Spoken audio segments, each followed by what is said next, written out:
Mahila, thought I'd run through the numbers with you. My mom got it all mapped out on a paper. So, um, remember, see, my mom, she was supposed to get the money from Dee Dee and Don.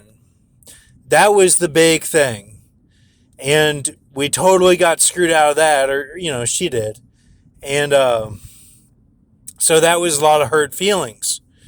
Then when we lived in Walnut Creek neighborhood or Walnut Creek Street um, in Lexington off of Richmond Road, you know, um, then we didn't get that money either.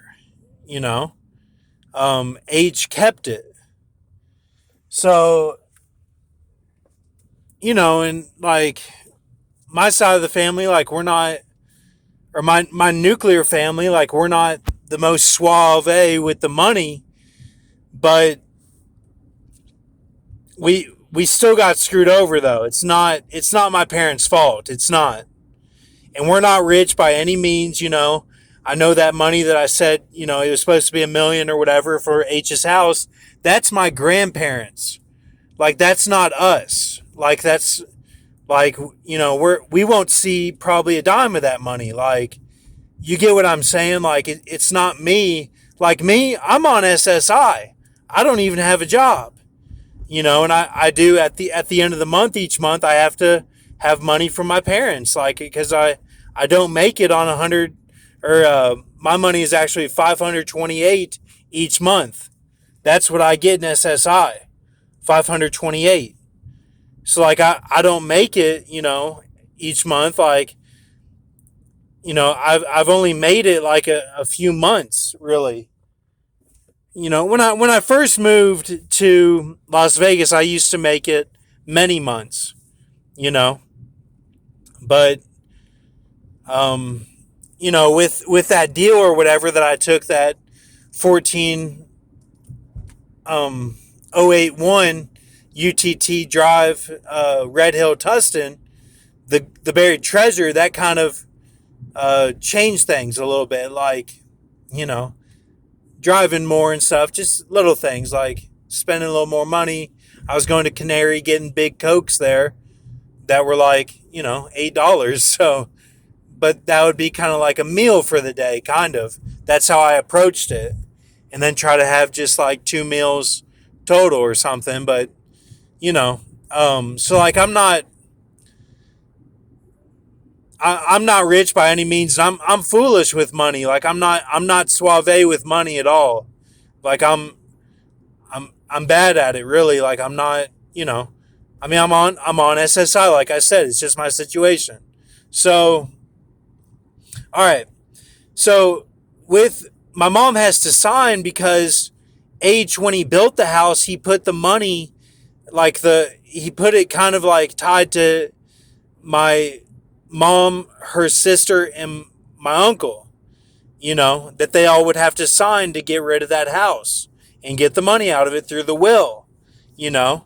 So H, he had cancer, and now his mind is kind of going a little bit, and like he's had, a couple run-ins with the cops, like that they've been called on him and stuff, and he even went to Eastern State Hospital, and he by the end of his stay there, I'll just say this: he had like all the nurses behind him walking him out like early, and like he had policemen and everyone turned on his side. That's how like manipulative he can be and good with his words and stories he can be. So if they do it my mom's way of getting the money all settled from the 880, then my mom would get 292,400. If they do it JWW's way, then my mom and JWW get 163,000, and Amy gets the Storebridge house, which will probably be in a few years 450 to 500,000. So my mom said she doesn't want to do JWW's way at all. Of course. And thinking about it spiritually, I've said in the visions that H represents Joshua. That's who he represents. So if you think of Storebridge is as the two witnesses on both sides, then that's like he's thinking that's his ticket out. That's what he's thinking spiritually. So then Johnny wants to give that to Amy. Okay. Now H, like, he went through cancer for like 3 years and has really been struggling. He can't even lift his head up. And like, he calls me his prayer partner, and like, he's been telling everyone my story, apparently, like, of how I broke my foot and back and have been healed miraculously by God. He tells people like Walmart that and stuff. And like,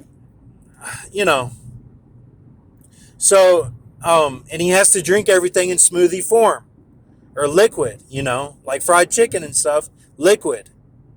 So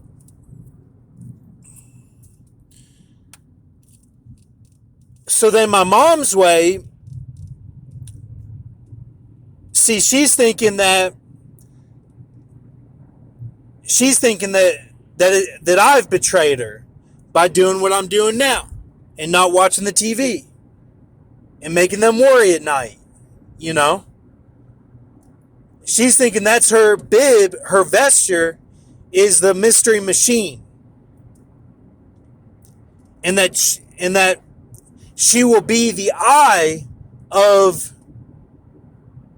the true E lovers, which in the shows is JWW and Z.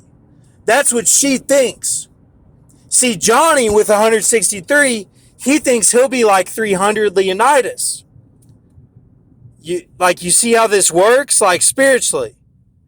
So, because 16 is Pleiades, play with ease.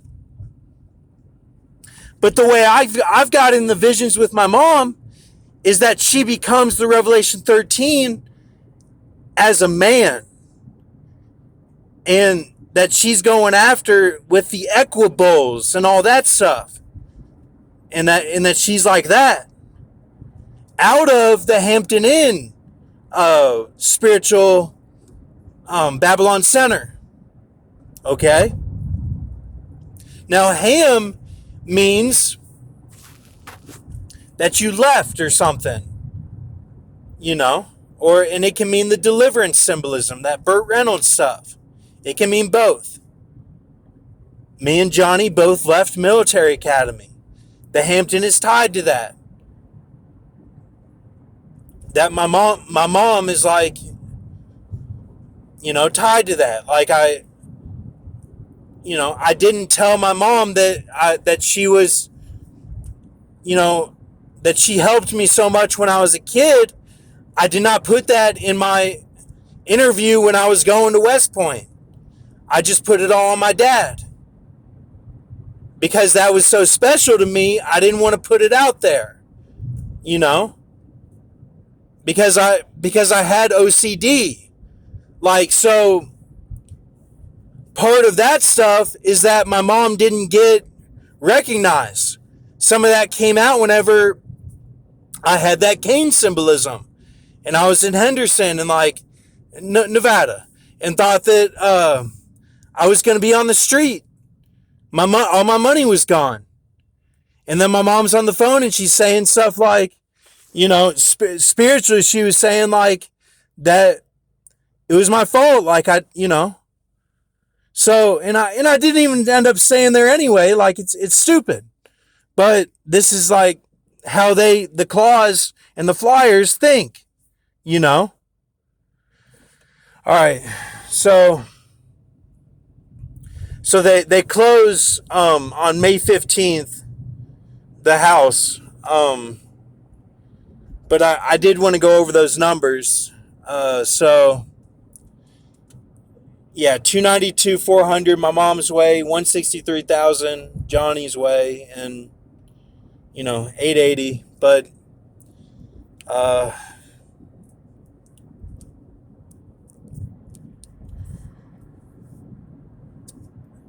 my grandpa H, whether I like it or not, like he had dreams about me, just like it says in Joel in the Bible. And you know like I like the biggest one was in California when I was out there. And he had another one a few years ago that he saw Hudson, my cousin, and thought of me. And then he had another one that was a vision he had, that he saw 2038 would be the end times. So then I looked up Strong's 2038 and kind of saw like that's some symbolism of the kind of the fasting or whatever, the fast food. I don't know, but I'm not really true to that, because I try to be nice or whatever. But like the other day, it was probably Thursday or Friday. I was going through line at Jack in the Box, and I said, she was like, "Hi, what would you like?" or something. And I'm like, "Did you speak on the business?" And she's like, "Excuse me?" And I'm like, just playing. I'll get a large Coke and whatever. And so then I got up to pay, and then this girl, she was like a Hindu girl, and she looked like the surfer that just died in the news, Catherine Diaz Hernandez. She looked like her in the face, and she was very good looking as well, like Catherine is, Diaz Hernandez. And so it was interesting just to see that they were like a perplex Harry Perry, or maybe a Spot Mont, or just a Looky Loo. It's just that stuff happens frequently. But and like somebody like Grox, he'll say like, "Look at this little kid out on this shirt, this blue shirt, and this is my same shirt, and they're coming after me," sort of thing. And I had that happen to me with that Mark Wahlberg BP oil spill movie. He was wearing the shirt the collared shirt, short sleeved, that I would always wear at that point in time. So I'm not going to say like, "Oh, they're coming after me" or whatever. I'm just saying like, it's spiritual somehow. So, and I know the Sacred Woman saw all that information with Catherine Diaz Hernandez as well, and knows that we're so far in that that even the information is switched up and you have to go off how you feel about it instead of how it's written. So and even how like our relationship was, and how like I felt like I didn't have an outlet to even express how I feel and stuff. I was using my body mostly, and like I couldn't get the words out